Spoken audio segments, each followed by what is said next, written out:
Hi, I'm Barry Baumgardner, founder of Sage Event Management, and I'm here to talk to you today about a topic that I think really matters when you're getting ready to do your site selection for your next venue. And it's basically how you scale your event to size and how you manage the liability around that.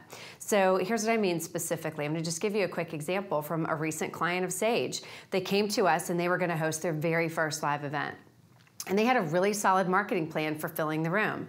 And their goal was 400 people. So when I start working with a client, whether it's their first time event or whether it's their next event, we always want to look at how realistic is that marketing goal, first of all. So I always look at what's the bare minimum of people that we think we can put into the room, very confidently put into the room. And then what's our stretch goal for how many people we think, if everything goes perfectly planned, all the heavens align, we'll put this many people. So let's say your minimum goal is 200 and your stretch goal is 400, and you're about to go to site selection with a hotel. One of their first questions is going to be, how big is your event?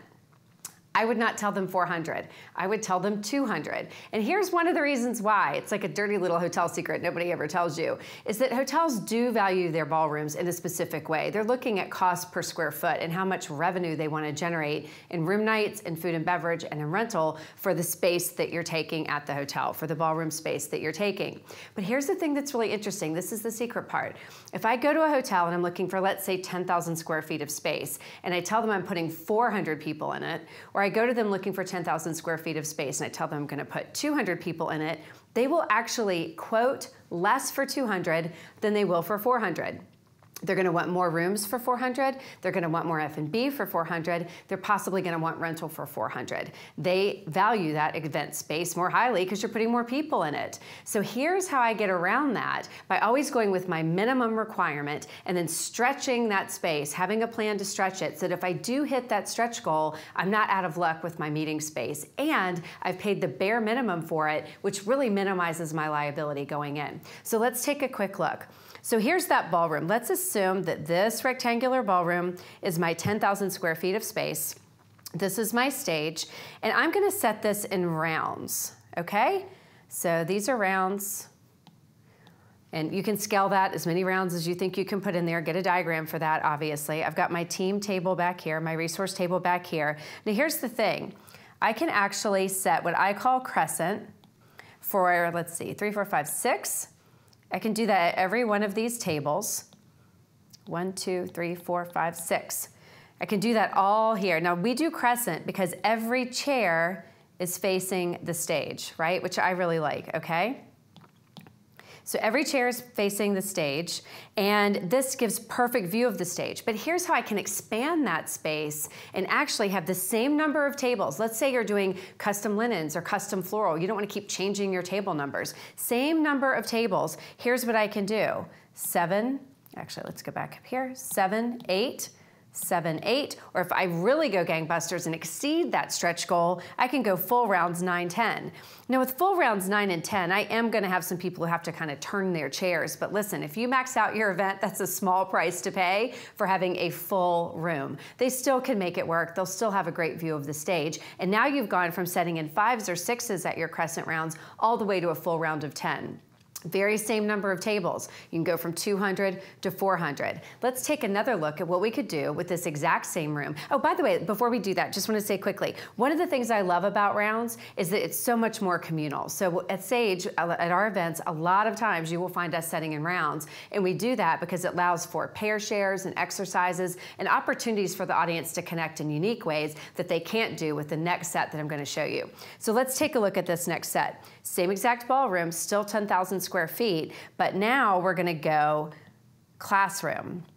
And I always like to set chevron, which is what I'm showing you here, which allows us basically to wrap the stage, meaning that everybody feels really close to the stage. There's nobody sitting at an awkward angle. We're turning those chairs and those tables on the sides toward the stage to give them the best possible view. So you've got your straight, and each of these, let's say these are tables, these are each 6-foot tables, and you can set 2 per 6, that's 6-foot table, or you can set 3 per 6, same 6-foot table, right? So with my classroom style set, and let's just say this is a 6-foot table, I can put 1 chair and 2 chairs, or I can add the 3rd chair.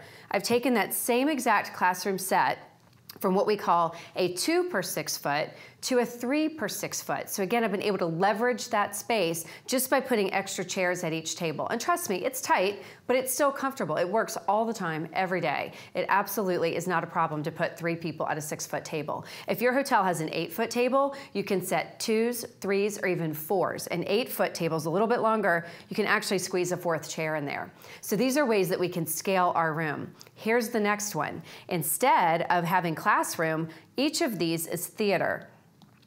That's only seats. So instead of a table, I've only got chairs. And theater is exactly what it sounds like. Think about a movie theater, right? In a movie theater, you're just gonna have chairs, chairs, chairs. So each row is gonna be chairs, no tables. Now, the advantage of tables is that people have a workspace. They have a space that they can actually use to write in their book and take notes. If you're going theater style, they lose the table, but you gain a lot of space. You can really max out that room. If I do that, just a quick tip, I like to give them all the materials in a spiral bound notebook. You can actually turn it over so it easily rests in your lap. A big binder that you have to leave open and actually really be a challenge in a theater style environment.